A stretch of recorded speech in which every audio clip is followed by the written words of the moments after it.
아멘. 감사합니다. 성령의 담비가 부어져서 새 생명 은혜가 충만한 이 시간 되시길 바랍니다.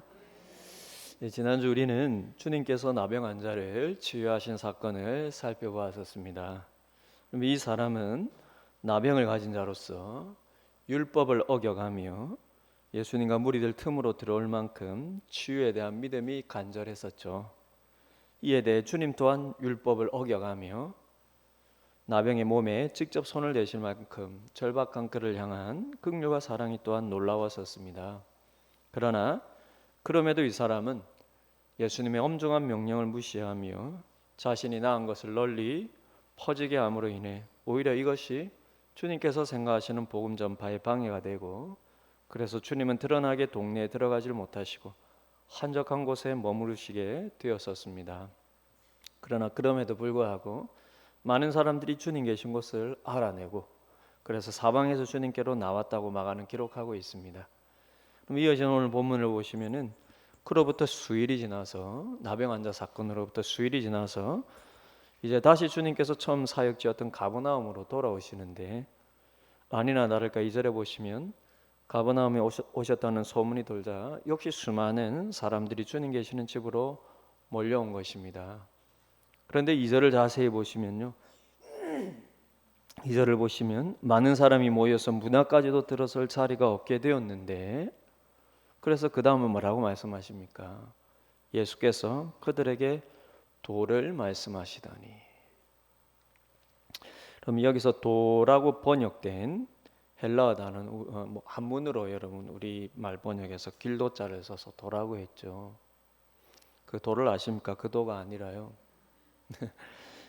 이 헬라어 단어는, 여기 도라고 번역된 헬라어 단어는 여러분도 많이 들으셔서 아는 로고스라는 단어입니다. 이 단어가 쓰인 대표적인 성경 구절이 요한복음 1장 1절이죠. 태초에 말씀이 계시니라. 이 말씀이 하나님과 함께 계셨으니 이 말씀은 곧 하나님이시니라. 그럼 이 구절에서 세 번이나 반복되는 말씀이라는 단어가 바로 로고스입니다. 지금 주님 계시는 집 안팎으로 수많은 사람들이 몰려와 있는데 무엇 때문에 왔겠습니까? 병을 치유받고 기적을 받고 싶어서입니다. 근데 마가는 그 상황을 설명하면서 주님께서 무엇을 하고 계셨다고 말씀하십니까? 예수께서 그들에게 도를 말씀하시더니, 즉 하나님의 말씀을 전파하셨다는 것입니다. 이 설명이 무엇을 의미하겠습니까? 처음 가버나움 회당에서 귀신들이 예수님에 대해 옳은 소리를 하는데도 왜 그들의 입을 주님께서 막으셨는지, 그리고 또 나병 환자에게도 주님께서 왜 치유받은 것에 대해 아무에게도 아무 말도 하지 말라고 엄히 명령하셨는지, 바로 그 이유를 보여주는 것이죠.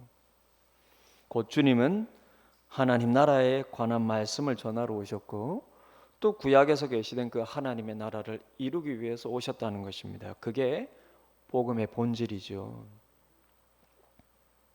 이제부터 한번 잘 들어보시길 바랍니다. 집중해서요. 근데 마가복음을 돌이켜 보면은요, 이처럼 복음이란 무엇인지 실은 마가가 처음부터 계속해서 말해오고 있는 주제였습니다. 여러분 생각나시죠? 저도 마가복음 첫 설교에서부터 이것이 이후 마가복음의 전체 주제가 되리라고 말씀을 드렸는데, 곧 그럼 마가복음 1장 1절이 무엇이었습니까? 하나님의 아들 예수 그리스도의 복음의 시작이라. 그래서 위에 모든 내용이 그 복음, 예수님이 가져오신 복음이란 무엇인지에 대한 이야기라 그랬죠. 그래서 여러분 지금까지 마가복음 강해를 돌아봐도 계속해서 그 메시지는 한마디로 복음이란 무엇인지에 관한 내용들이었습니다.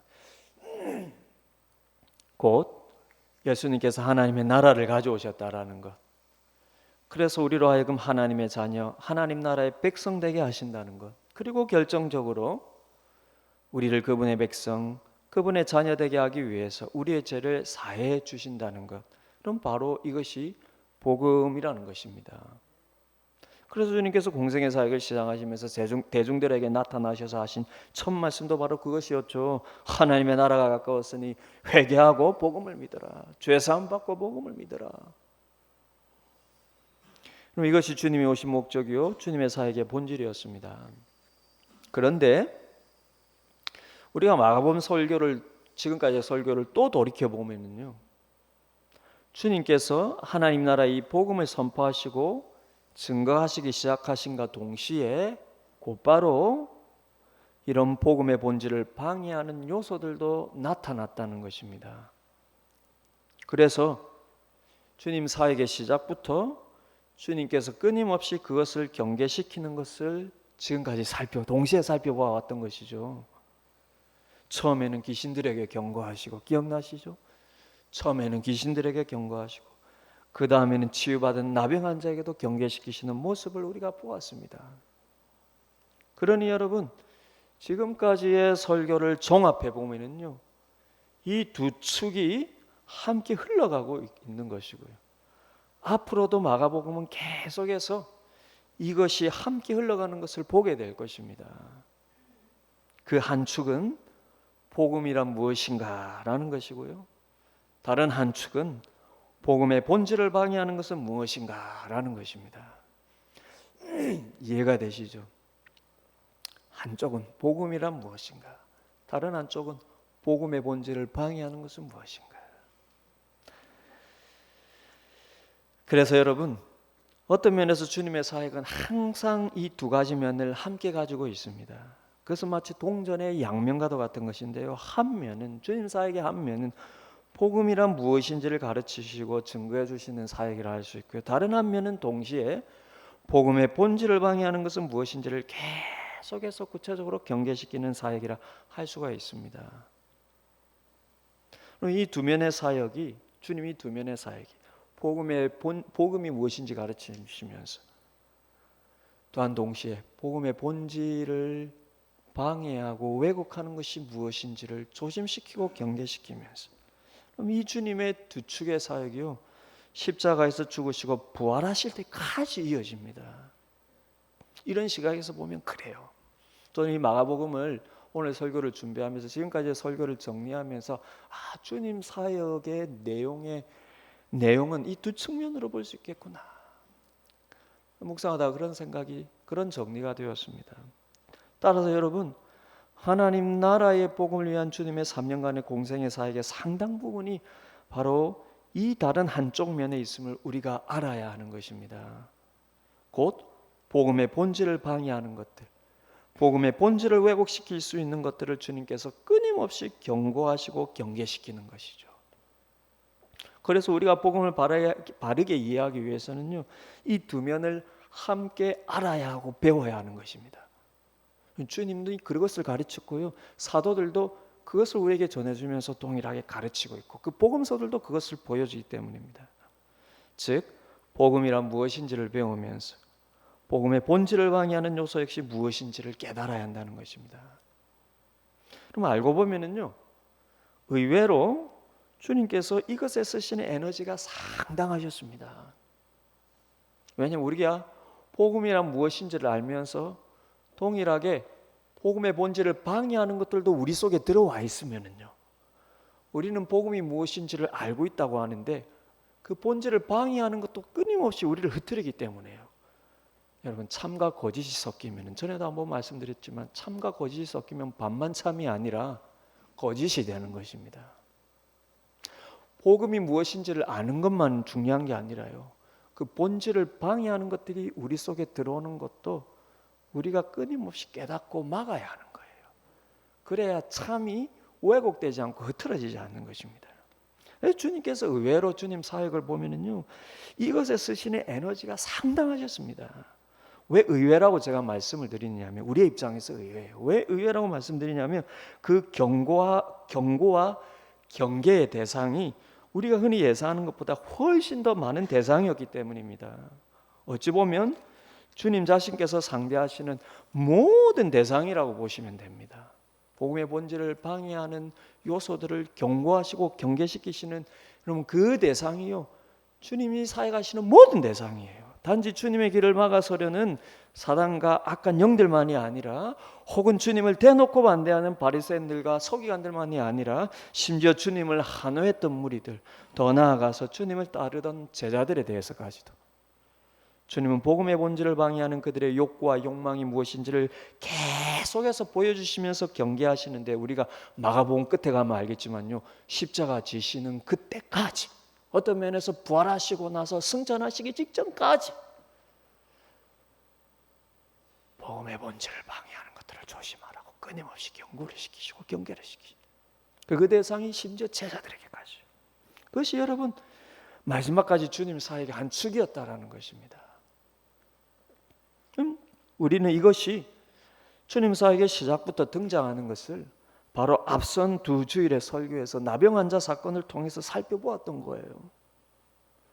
놀라운 치유를 받고도 주님의 경고를 무시함으로 복음의 본질을 흐릴 수 있음을 말씀드리지 않았습니까? 그래서 치유와 기적이 복음의 본질이 아니라고요. 그래서 주님께서 그 나병 환자가 주님의 명령을 무시하고 자기 자랑을 위해 일으킨 소문으로 인해 잘못된 방향에 기대로 가득 찬 마을로 일부러 주님께서 들어가지 않으셨다고요. 그런데 지금까지 왜 제가 복음을 위한 주님의 사역이 이 두 가지 측면이었다고 정리해드리면서 이 나병 환자 사건 속에 있는 복음의 본질을 방해하는 요소를 다시 한번 이렇게 말씀을 드리냐면, 이 서두에서 이렇게 길게 말씀드리냐면요, 바로 오늘 본문이 같은 질병의 치유 사건인데도 그 반대면을 말해주는 주제이기 때문입니다. 무슨 말이냐면, 여러분 앞에 나병 환자 사건과 오늘 본문의 중풍병자 사건은요, 똑같은 불치병을 치유하신 사건이요, 당시의 불치병이죠. 똑같은 불치병을 치유하신 사건이요, 하나님 나라를 증거하시는 사건인데 주님께서 주시는 메시지의 방향이 다르다는 것입니다. 치유는 똑같이 일어나고 기적은 똑같이 일어나는데, 그것을 통해서 주님이 말씀하시는 메시지, 그 전달하는 방식이 여러분 다르다라는 거예요. 어떻게 다르냐? 그게 바로 나병 환자 사건은요, 복음의 본질을 방해하는 요소란 무엇인지를 경계시키는 메시지예요. 오늘 본문인 중풍병자 사건은 반대로 복음이란 무엇인지를 보여주시는 메시지라는 것입니다. 한 가지 말씀드리면, 오늘 본문 사건 속에서 주님은 똑같이 질병을 치유하시면서도 그분이 왜 이 땅에 오셨는지, 그분이 가져오신 참된 복된 소식이란 무엇인지를 아주 단도직입적으로 말씀해 주시는 것입니다. 앞에 나병 환자 사건 속에서는요, 그것을 흐려지지 않도록 그것을 경계를 시키셨다면, 이번에는 여러분 치유를 같이 하시면서도 단도직입적으로 참된 복된 소식이란 무엇인지, 그럼 그것을 말해주고 있다라는 것입니다. 그리고 이어 마가는요, 바로 다음 본문으로 레위라는 제자를 주님께서 부르신 사건을 언급하면서 복음의 본질이 무엇인지에 대한 이 메시지를 더욱 강화해서 말씀해주고 있습니다. 그래서 오늘 본문의 두 사건은요, 이 부분에서 같은 메시지를 던져주는 것입니다. 복음이란 바로 이것이라는 것을 말해주는 거예요. 그래서 이 두 사건이 여러분 여기서 공통분모가 있는 것입니다. 그렇다면 여러분, 먼저 중풍병자 치유 사건에서 이번에는 복음이 무엇인지를 주님께서 어떻게 보여주시는 것일까요? 여러분 이제부터 이 사건 속으로 여러분 들어가 보겠습니다. 여러분 1세기 당시에, 주님 당시에 평범한 유대인의 집은요, 방이 여러 칸 있는 지금과 같은 집이 아니라 달랑 한 방만 있는, 평범한 유대인의 집은 달랑 방 한 칸만 있는, 그것도요, 그 방을 나가면 바로 바깥과 연결된 그런 작은 집이었다고 합니다. 그러니 그런 집에 사람들이 여러분 들어가 봐야 얼마나 많은 사람들이 한꺼번에 들어갈 수가 있겠습니까? 그래서 그럼 2절에 보시면 문 앞까지도 들어설 자리가 없다고 하는 것이죠. 그렇기 때문에 4절의 설명에 의하면 이 중풍병자를 데리고 온 사람들이 그가 누운 침상을 들고 그 안으로 들어갈 수가 없으니까요, 우리가 다 아는 대로 지붕으로 올라가서 그 지붕을 뜯어 구멍을 내어 중풍병자의 침상을 이 친구들이 달아서 내렸다고 하는 것입니다. 그럼 당시 집은, 여러분 대들보 아시죠? 집에 이 기둥이 있다면 그 기둥 사이를 여러분 그렇게 받치는 위에 이렇게 수평에 여러분 그 대가 들보지 않습니까? 그 대들보가요, 당시의 집은 약 1m 정도의 대돌보를 이렇게 세우고 그 대들보와 대들보 사이를, 그 천정이에요. 그 사이를 나뭇가지나 마른 집 같은 것을 섞어서 점토로 덮었다고 합니다. 제가 잘은 모르겠는데 우리도 뭐 항토집이 옛날에 뭐 그러지 않습니까? 지프로 이렇게 오게 가지고 뭐 그렇게 이렇게 발랐겠죠. 그래서 여러분 그것이 마르면서 굳어지는 건데요. 따라서 생각보다 뜯기가 쉬웠다고 합니다. 그럼 두 대들보 사이에 말라진 흙을 뜯어내고 그 구멍으로 이 중풍병자의 침상을 달아내린 것입니다. 그럼 생각해보면 주님께서 화내실만 한 상황이지 않습니까? 가뜩이나 주님께서 치유를 위해 몰려드는 사람들을 경계하시면서, 그렇기 때문에 집 안팎을 가득 메운 사람들에 대해서도 그들의 기대와 달리 치유보다는 하나님의 말씀을 먼저 가르치고 계시는데, 본질을 잊지 말라고 하나님의 말씀을 가르치고 계시는데 지붕을 뜯는 것도 방해가 되겠거니와 게다가 중풍병자의 침상을 달아서 내리고 있으니까요, 얼마나 방해가 되겠습니까? 말씀 전가하고 있는데요. 그럼 그 좁은 방에 사람들로 발 디딜 틈조차 없을 텐데 이렇게까지 소란스럽게 끼어들고 있으니까 주님의 말씀이 사람들에게 들리게 나겠습니까? 그러나 주님은 그들에게 조금 더 분노치 않으시죠. 오히려 친구를 위한 그들의 믿음과 그 도움을 귀하게 보시고, 그들이 이 친구를 이렇게나 긍휼히 여기는 것을 귀하게 보시고, 그리고 이들에게 몸을 맡기는 그 중풍병자의 믿음 또한 귀하게 보시고 긍휼히 여겨주십니다. 그렇지만 오늘 본문에서 중요한 핵심은요, 그러면서도 주님은 그들의 생각과 그 생각에 따른 믿음에만 끌려가지 않으시고 이번에는 오히려 그들의 기대와 예상과 다르게 바로 복음의 본질이란 무엇인지 곧바로 말씀으로 답하시며 그들의 믿음을 끌어올리시는 것입니다. 그리고 그런 다음에 치유해 주시는 거예요. 그러면 주님께서 답하신 복음의 본질이란 무엇일까요? 5절을 보시면요, 예수께서 그들의 믿음을 보시고 중풍병자에게 이르시는 첫 마디가 뭡니까? 작은 자야, 내 죄 사함을 받았느니라. 여러분, 이게 지금 그 방을 가득 메우고 있는 사람들에게 어떻게 들렸겠습니까? 자신들이 말하는 것처럼 심한 중풍병에 걸린 이 사람에게 주님이 어떻게 할 것을 기대하고 있었겠습니까? 거기 모인 사람들의 목적도 여러분 그렇지만, 그러니까요, 그 중풍병자 지금 이렇게 수적으로 움직이지 못할 정도로 심한 중풍병자 그 친구들에 의해서 이렇게 지금 소란스럽게 달아서 내리는데 그 주변 사람들이 여러분 어떤 마음을 가지겠습니까? 어떻게 하는가 한번 보자. 야, 이 같은 경우도 어떻게 치유하는가 한번 보자. 이렇게 지금 기대하고 있을 텐데 그들의 생각에는 여러분 어떤 일이 일어날 거라고 기대합니까? 손을 잡고 일어나 걸어라, 이게 아니겠습니까? 이 중풍병자도 그를 달아내린 4명의 친구들도 모두 무엇을 기대하며 그들의 믿음의 행동을 하겠습니까? 일어나 걸어라, 이거 지금 기대하고 있는 것이죠. 그런데 주님의 반응이 그들의 기대와 완전히 달랐다는 거예요. 작은 자야. 그럼 이 작은 자라고 번역한 거는 아이야 이 말입니다. 자녀야, 아이야, 네 죄사함을 받았느니라. 그러니 모두가 놀란 겁니다. 그러나 주님은 일부러 지금 이렇게 말씀하시는 거예요. 그럼 방금 전까지 하나님의 말씀을 가르치는 중에, 방금 전까지 지금 말씀을 가르치고 계시지 않습니까? 이 말씀을 가르치시는 중에 이 중풍병자가 떡하니 내려오는 거 아닙니까?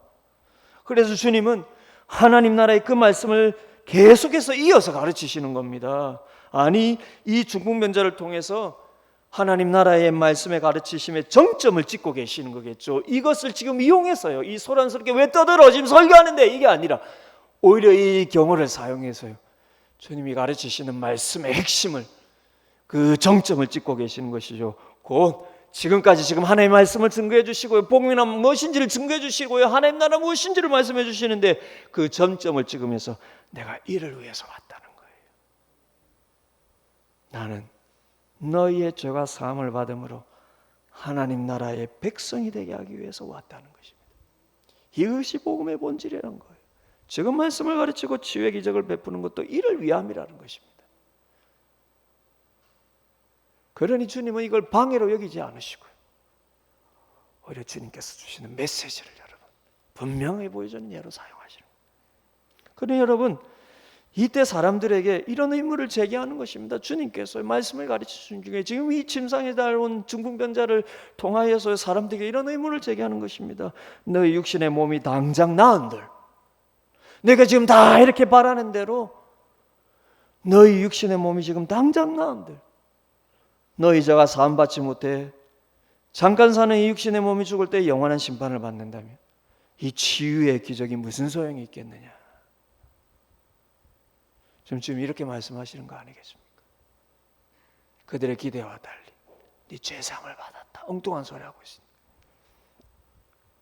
뿐만이 아닙니다.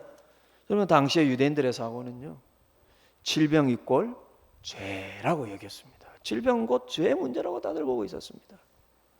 그러니 주님께서 치유를 위해서 구름대처럼 모여든 사람들에게 말씀하시는 게 이것이죠.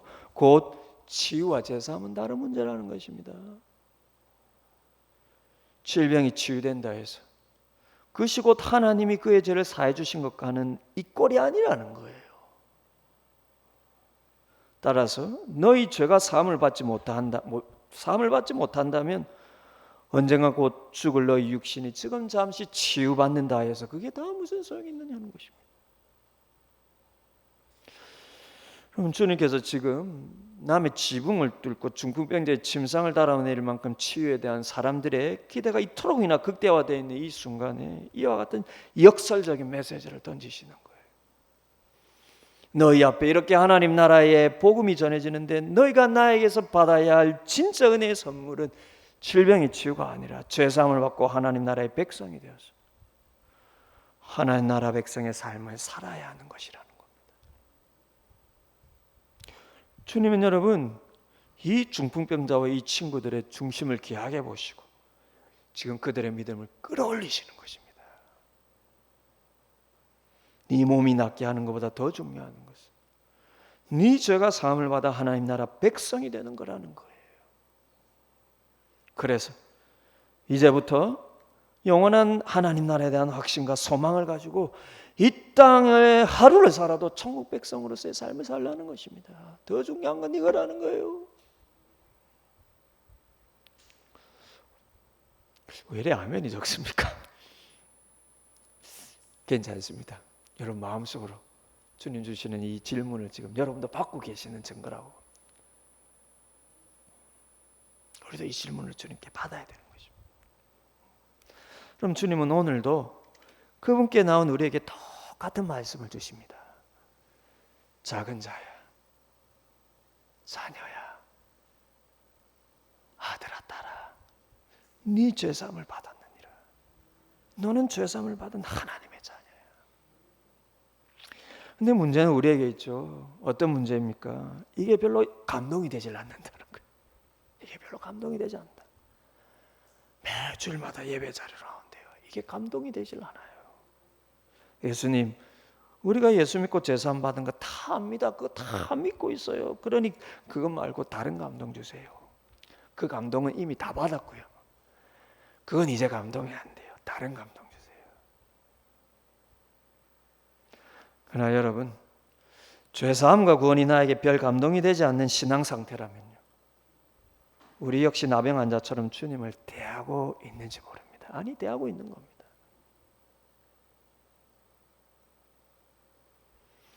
주님, 나는 그 감동 이미 다 받았고요. 거기서 더 나아가 다른 감동 주세요. 이게 여러분 좋은 신앙이 아닙니다. 다른 감동은 하나님이 알아서 주시는 것이고요. 주님께서 처음 우리에게 예수 믿을 때 우리에게 주신 그 감동으로 계속 살아가는 게 좋은 신앙이에요. 우리가 왜 매주일마다 예배 자리로 옵니까? 우리가 왜 여러분 매주일마다 하나님 앞에 찬송하는 자리로 옵니까? 이 감동 다시 확인하기 위해서예요. 다른 감동 덤으로 달라고 오는 게 아니라 이 감동 확인하기 위해서요. 이 감동이 계속해서 이 땅에서 사는 내 삶에 감동으로, 감격으로 작용하게 하기 위해서요. 주님께서 계속 예배 자리로 우리를 부르시는 것입니다.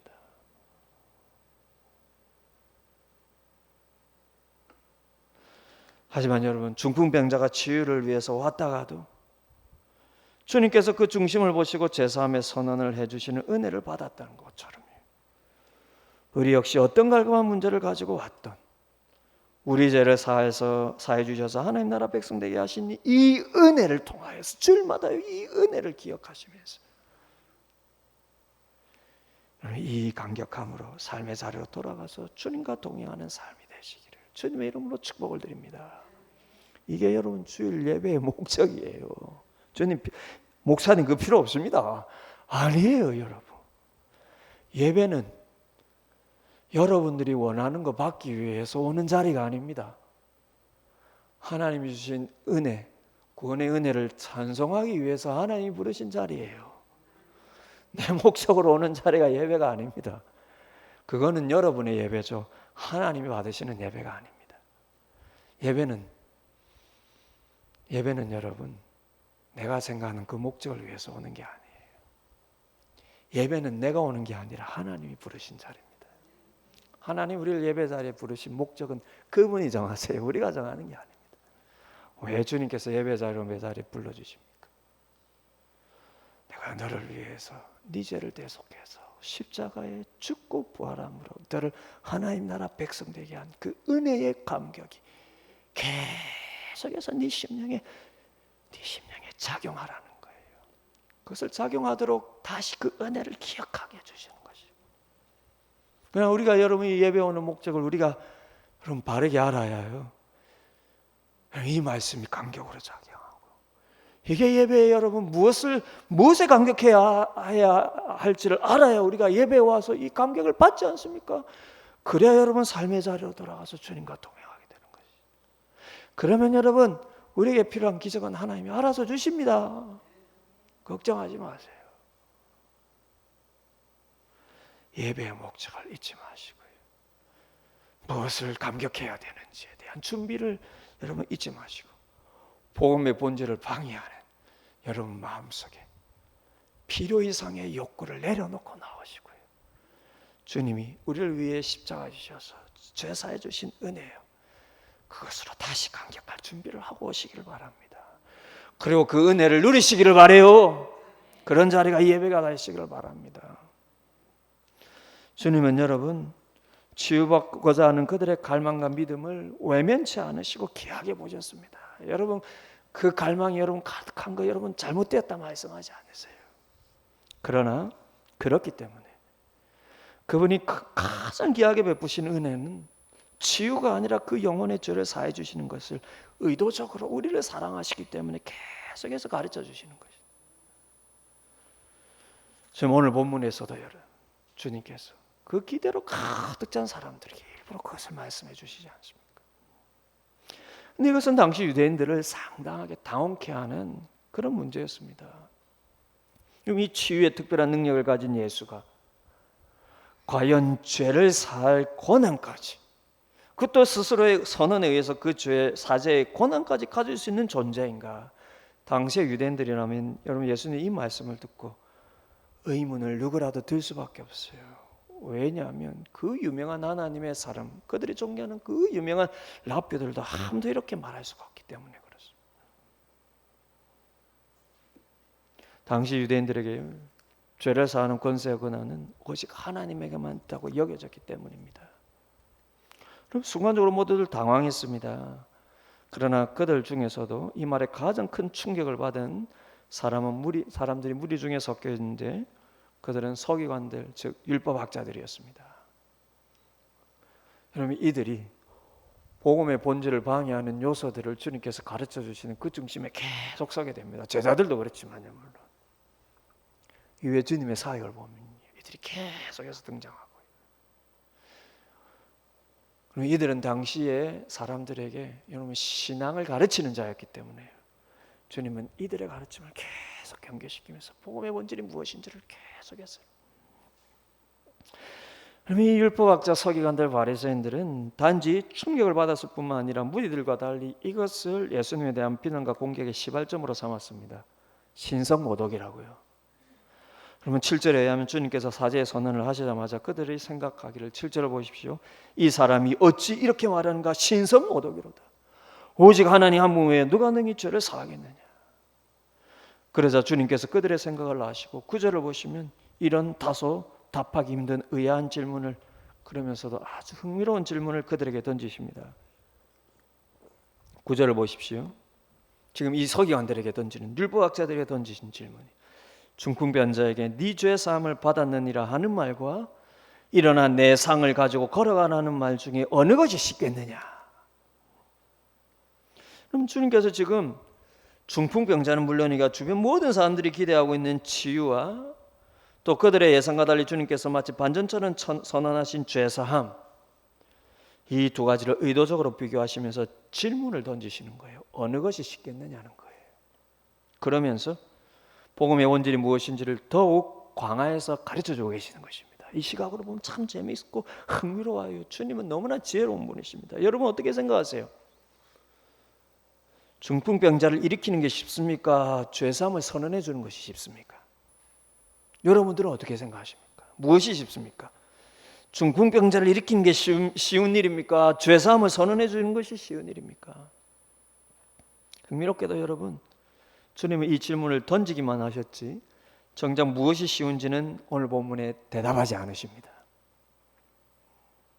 그래서요, 정말로 학자들 중에서도 여러분 이 질문에 대해서 치유가 더 쉽다는 의미로 이 말씀을 하신 것이야 라고 보는 분들도 있고, 심지어 학자들 중에서도 신학자들 반대로 사죄의 선언이 더 쉽다는 의미로 이 말씀을 던지신 것이야 라고 보는 분들도 계십니다. 제가 보기에 두 의견 다 틀리지 않아요. 중요한 건 어느 시각에서 보느냐라는 거. 근데 더 중요한 건 여러분 이 지금 배경 가운데요, 그러면 사죄의 선언이 더 쉽다고 말하는 이유는 사죄의 선언은 구속력이 없다는 것입니다. 죄를 사한다는 말은 누구든지 쉽게 말할 수 있지 않습니까? 내가 여러분들에게도요, 네 죄가 사함을 받았어. 얼마나 던지기 쉬운 말입니까? 서기관들의 입장에서 봐도요, 사죄의 선언이란 어떻게 되든 말든 일단 말을 던질 수 있는 거지 않습니까? 하지만 치유는요, 정말 능력이 있어야만 하거든요. 즉 일어나 걸어라 라고 말했는데 못 일어나면 이건 주변 사람들에게 보기에 부끄러운 일이지 않습니까? 네 죄를 사함받았다면 이건 뭐 증명할 길이 있습니까? 네 일어나 걸어라 그랬는데 못 걸으면 얼마나 속된 말로 쪽팔리는 일입니까? 서기관들도 어쩜 이 질문을 받았을 때요, 순간적으로 당황을 했다라는 거예요. 순간적으로 찔끔했을 것입니다. 그래서 주님께서 지혜롭다는 거예요. 그들이 답하지 못하는 질문을 던졌다는 거예요. 그들은 지금요, 죄사함의 권세는 하나님 외에 아무도 가질 수 없다는 생각으로 예수님을 비난하니까요. 그래서 치유가 더 쉬운 일이라고 답한다면 죄사함 하나님만 할 수 있는 거예요. 치유가 더 쉬운 일이라고 답한다면 주님께서 그럼 너희도 치유해봐. 더 쉬운 건데. 이러면 이건 또 할 수 없는 일이거든요. 그렇다고 사죄 선언이 더 쉽다고 말할 수도 없는 노릇이죠. 왜냐하면 지금 이들이 주님께 비난하는 이유가 이 때문인데요. 사죄는 하나님만이 하실 수 있는 것이라고 그들이 믿고 있기 때문에 주님을 비난하는데. 그럼 제가 보기에 이들의 비난에 대해서 주님께서 그들의 이중적인 마음을 다 아시고 이처럼 그들이 답할 수 없는 질문을 지금 던지고 계십니다. 그래서 외적으로 보면은요, 누구나 할 수 없는 병 고치는 일을 주님께서 하지 않고 누구나 말할 수 있는 사죄의 선언을 주님께서 던지고 계시지만 내적으로 보면은요, 누구도 할 수 없는 제사함을 보여주심으로 주님이 정말 하나님의 아들이시요 하나님 그분이심을 주님께서 드러내신다는 것입니다. 그래서 10절에서 이어서 하시는 말씀이 그것이에요. 10절을 보십시오. 주님이 이어서 말씀하신 게 그것이지 않습니까? 그러나 인자가 땅에서 죄를 사하는 권세가 있는 줄로 너희로 알게 하려 함이라. 사실 헬라어 원문을 제가 보니까 헬라어 원문에 그러나라는 말이 없습니다. 그래서 정확히 보면 우리가 그러나를 붙이면은 사실은 그러나를 붙이면 사실 치유가 더 쉬운데 내가 죄를 사함을 선언해 주는 거야 이런 느낌이 들지만 그러나라는 단어도 없어요.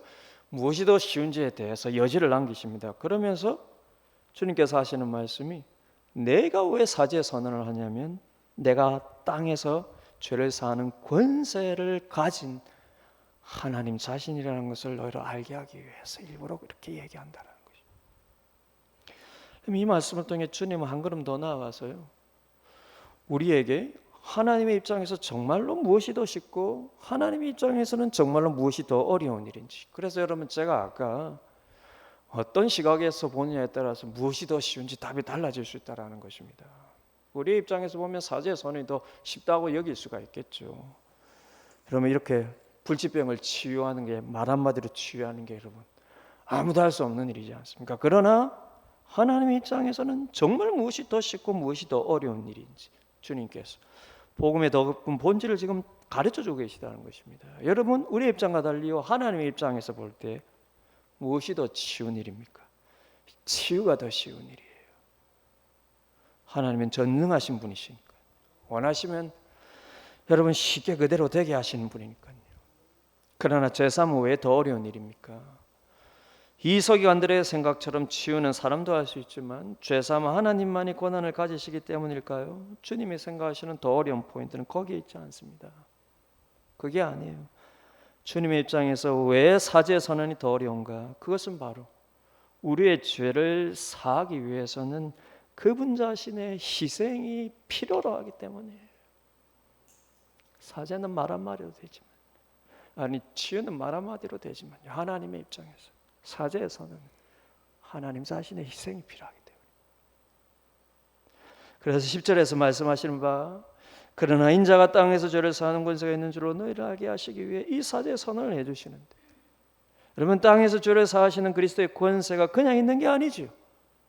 앞으로 있을 그분의 고난과 십자가의 죽으심을 통해 얻으실 것이요, 사실 지금까지도 주님은 여러분 이 땅에 인간으로 오시고요, 인간의 삶을 30년 사시고, 그것도 가난한 가정의 삶을 사시고요, 가난한 가정의 생계를 책임지어 사시고요, 지금까지 삶 자체가 여러분 우리를 위한 고난이었는데, 앞으로도 있을 고난과 십자가의 죽으심을 통해서만 이 죄를 사하는 권세가 주어질 것이기 때문입니다. 물론 여러분, 십자가에 죽으셔야만 우리의 죄를 용서할 자격이 생긴다는 건 아니에요. 하나님은 자신의 주권대로 원하시는 대로 사죄의 방법도 정하실 수가 있으신 분이십니다. 그러나 땅에서 죄를 사하는 권세라는 말은요, 주님께서 이 땅에 내려오신 이유를 말씀해 주시는 것입니다. 곧 우리의 죄를 대신한 대속의 죽음을 통해서, 십자가의 죽음을 통해서 우리의 죄를 사하는 권세를 가지시기로 성부 하나님과 성령 하나님과 함께 결정을 하셨다라는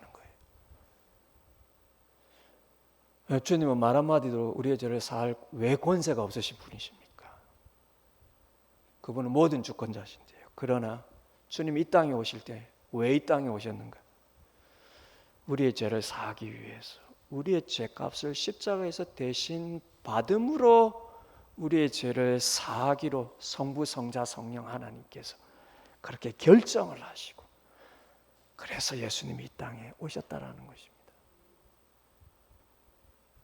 따라서 여러분, 이 중풍병자 사건 속에서 주님은 앞서 나병 환자를 치유하시면서 복음의 본질을 방해하는 것을 경계하셨던 것에서 더 나아가서 이렇게 적극적으로요,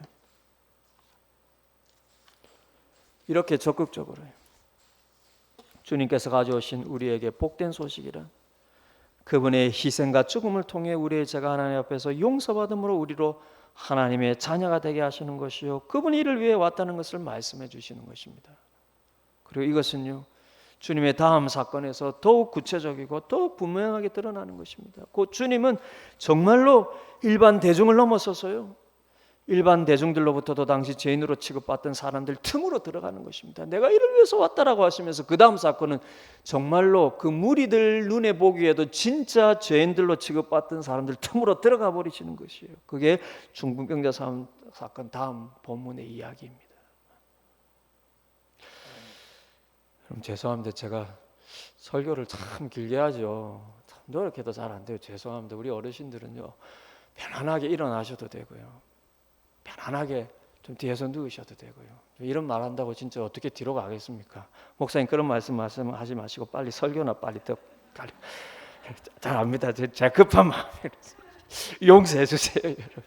제가 뭐 일부러 지금 이러는 게 참 죄송합니다. 저도 말씀 따라 이렇게 설교 준비하다 보니까 이런 말도 안 하고 빨리 끝내야 되는데 여러분 양해를 구합니다. 얼마든지 일어나셔도 되고요, 뒤에서 허리 펴셔도 되고, 뒤에 사무실에 가서 누우셔도 됩니다. 상관없습니다. 이 다음 사건의 본문의 메시지가, 주님 이 시각으로 보면 주님께서 내가 죄사함의 권세를 가진 줄로 너희로 알게 하심이라, 이 메시지에 더 나아가서 진짜 이 말씀을 하는 사람들에게도 당시 죄인으로 취급하는 사람들 틈으로 쏙 들어가시는 거예요. 여러분 14절부터 시작을 하죠. 예수께서 다시 바닷가에 나가시며 큰 무리가 이에 따라서 나왔다고 말씀하고 있습니다. 이 바닷가는요 가버나움 해변을 말합니다. 즉 가버나움 집에서 중풍병자를 고치시고 그 동네 바닷가로 나오신 것이죠. 왜냐하면 다음 14절을 보시면 그곳을 지나가시다가 뭐 하십니까? 알피아의 아들 레위가 세간에 앉아 있는 것을 보시고 그를 제자로 부르셨다고 하기 때문입니다. 그래서 여기에 지금 가버나움 해변이에요. 왜냐하면 이 레위라 불린 사람은 12사도들 중에 한 명이자 신약 성경의 첫 번째 복음서인 마태복음을 쓴 마태의 또 다른 이름입니다. 마태예요. 이 레위가 세간에 앉아 있었다고 하는데 마태가 바로 가버나움 세리 출신이거든요. 당시 세리는 유대인 세계에서 굉장히 경계를 받던 부류의 사람들이었습니다. 그들은 로마 정부를 위해서요 세금을 받는 사람들이었기 때문에 로마의 부역자로 그리고 매국노로 이해됐을 뿐만 아니라 그렇기 때문에 영적으로도 하나님을 배반하고 구원해서 멀어진 진짜 죄인으로 여긴 자. 물론 당시 세례 중에서는 지역 통치자에 속해서 일한 사람들도 있습니다.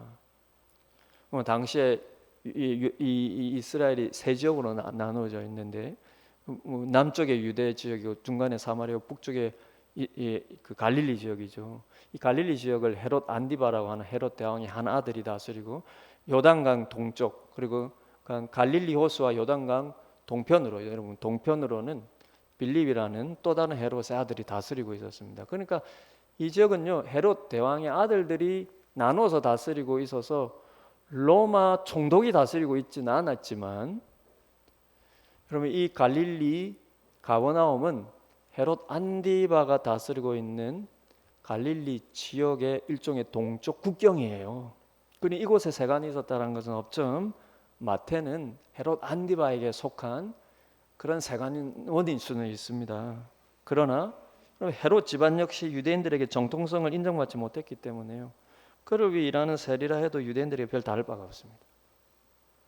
이것이 어디서 나타나냐면요.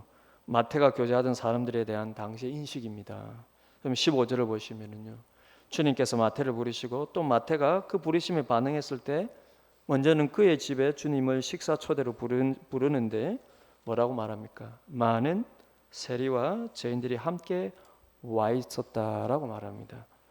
마태의 친구들일 수 있고요. 예수님을 따르던 사람들의 무리를 볼 수도 있겠죠. 근데 어쨌든 마태의 친구들에 대해서요 세리와 죄인들이라는 표현이 당시 유대인들이 마태를 바라보는 기본적인 시각이었다는 것입니다. 저 죄인, 저 하나님께 저주받은 자. 여러분 이 죄인이란 표현은 당시 유대인들에게 이중적인 메시지입니다. 이중적인 의미가 있어요. 하나는 도덕적인 잘못을 저지른 자라는 의미도 있지만 더 강한 뉘앙스를 풍기는 다른 의미가 있는데요. 유대인들의 종교적인 정결의 의식을 따르지 않는 자들을 지칭하는 것입니다.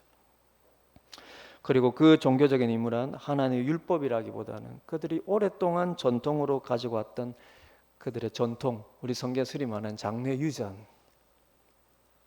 그래서 여러분 이 종교적인 유대인들, 율법주의자들에게는요 가늠한 사람도 죄인이지만 레위기 율법을 어기고 돼지고기를 먹은 사람도 죄인이에요.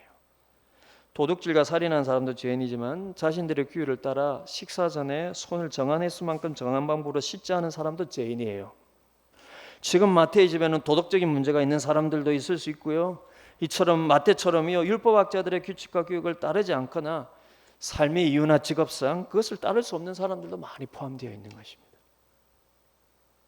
근데 주님께서 도덕적으로 잘못된 사람도 있어요. 주님께서 정말 장녀들도 가까이 하셨으니까요. 이 지금 세리와 죄인들이 이렇게 모여 있는 것입니다. 주님께서 사회적으로 비난받고 멸시받는 이런 죄인들을 제자로 부르실 뿐만 아니라 그들과 함께 어울리고 식사를 하시는 것입니다. 이게 당시 경건한 유대인들에게는 충격적인 일이거든요.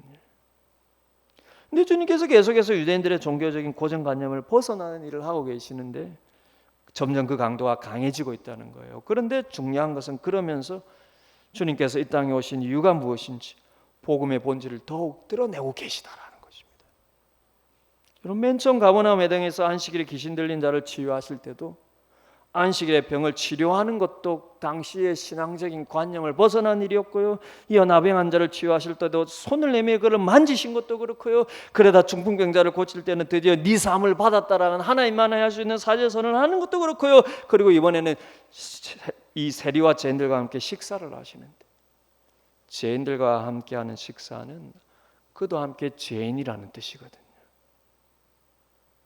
그래서 이것이 또다시 바리새인들과 서기관들의 분노를 자극하는 것입니다. 어떻게 죄인들과 함께 식사를 할 수 있느냐? 너도 죄인이지 않느냐? 근데 이건 역시 주님께서 다 아시고 17절을 보시면 이들에게 나는 이들을 위해서 왔다라고 이 지금 서기관들에게 그를 비난하는 이 서기관들에게 주님께서 당당하게 선언을 해주시는 것입니다. 17절을 보십시오. 건강한 자에게는 의사가 쓸데없고 병든 자에게라 했을 때 있는데 나는 의인을 부르러 온 것이 아니라 죄인을 부르러 왔노라. 여러분, 앞서서 나는 죄사함의 권세가 있는 줄 너희들에게 가르치기 위해서 이 선언을 한다고 말씀하시는데요, 이번에는 그 죄인들과 함께 식사하시면서 나는 죄인을 부르기 위해서, 죄인의 친구가 되기 위해서 이 땅에 왔다라는 거예요. 이게 내가 이 땅에 온 목적이라는 것입니다. 너희가 죄인 취급하고 하나님의 저주받은 자라 취급하며 손도 잡기를 거부하는 이들에게 나는 죄사함의 복음, 하나님 자녀가 되는 복음을 전하기 위해서 이 땅에 왔다라는 거예요. 그러니 세상으로부터 어떤 손가락질을 받는 자든, 어떤 허물과 죄가 있는 자든 누구든 나에게 나와서 겸손히 자신의 죄를 고백하며 하나님의 자비와 긍휼을 받는 자가 복된 자예요.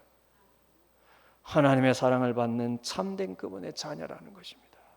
너희가 왜 나에게 나와야 되는지 이 본질을 잊지 말고, 너희가 무엇으로 나에게서 감격하고 어떤 감동을 기대해야 될지 내가 잊지 말라는 것입니다. 주님 계속해서 지금 오늘 본문에서 이어서 이 말씀을 하시는 것입니다. 나에게 죄사함의 권세가 있기 위해서, 내가 너희 죄를 사는 이 권세를 획득하기 위해서 여기 왔고, 그래서 나는 죄인을 부르고 죄인의 친구가 되기 위해서 여기 왔다는 것입니다.